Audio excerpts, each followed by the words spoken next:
नमस्कार, मैं हूं पूजा और आप देख रहे हैं भेड़ाघाट talk live news.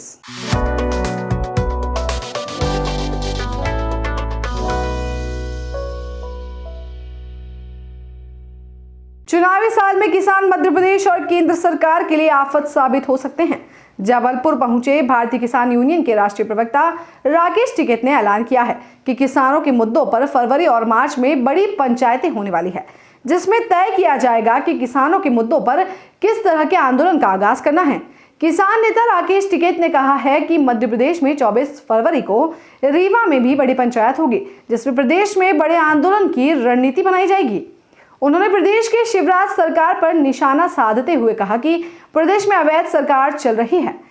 MSP guarantee कानून, जमीनों के अधिग्रहण, नहरों के रखरखाव और सिंचाई की व्यवस्था सहित अनेक मुद्दों पर राकेश टिकैत ने सरकार की नीतियों को जमकर आड़े हाथों लिया।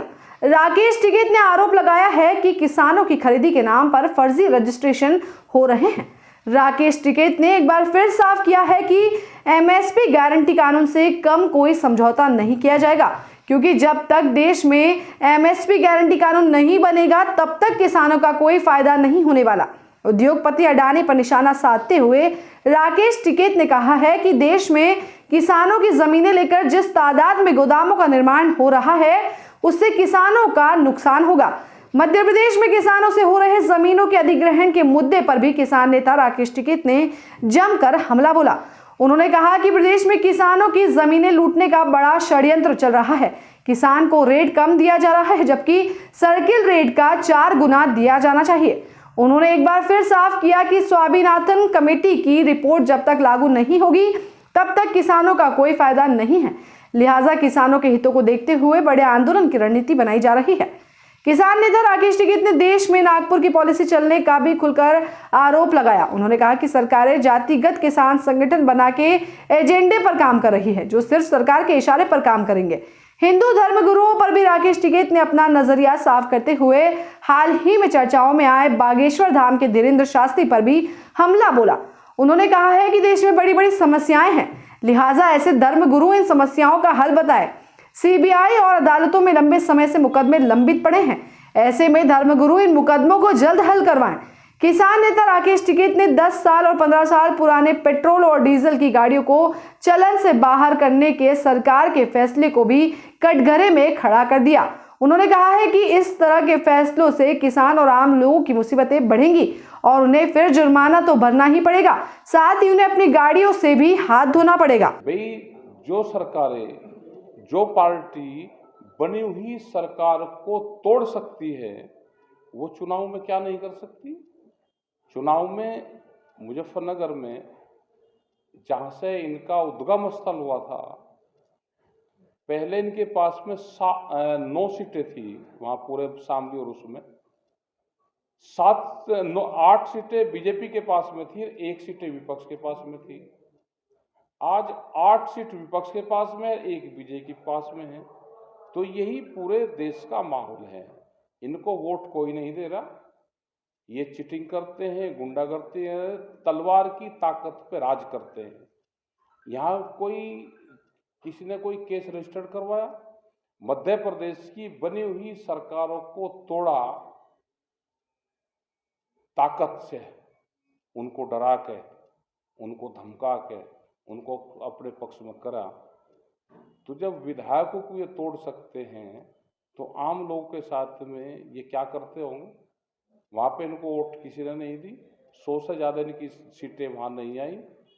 लेकिन जब नागपुर का जो कानून है वो देश में अब चल रहा है, और नागपुर का कानून ये था कि 1 DC 1 सीट, और जो मध्य प्रदेश में यहाँ पे जबलपुर में जो यहाँ की समस्याओं को जान पाए और जो यहाँ से जानकारी मिलती रही, यहाँ कई बड़ी समस्याएं लोकल स्तर पे भी है और वो प्रदेश स्तर पे भी है। एक तो जो दिल्ली का जो आंदोलन चला और उसमें बार बार हम कहते रहे कि एमएसपी गारंटी कानून चाहिए, आज उसका पता चला है कि कानून क्यों चाहिए, वो उसका असर दिखने लगा। क्योंकि यहाँ पे जैसे ही खरीद होती है, वो धान की खरीद हो या गेहूं की खरीद हो, वो प्रति हेक्टर प्रति एकड़ जितनी उपज है उतनी नहीं हो पाती, रजिस्ट्रेशन उसके करवाते हैं। ये बड़ी प्रॉब्लम पूरे देश भर में है। और जब तक एमएसपी गारंटी कानून स्वामीनाथन कमेटी की रिपोर्ट देश में लागू नहीं होगी, किसान को लाभ होने वाला नहीं है। इसके लिए हमको दिल्ली से भी बड़े आंदोलन की जरूरत पड़ेगी।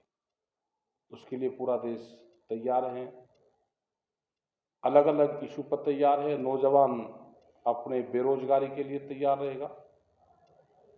जो कर्मचारी हैं जिनकी पेंशन बहाली का एक बड़ा इशू देश में है, वे उसके लिए तैयार रहेंगे।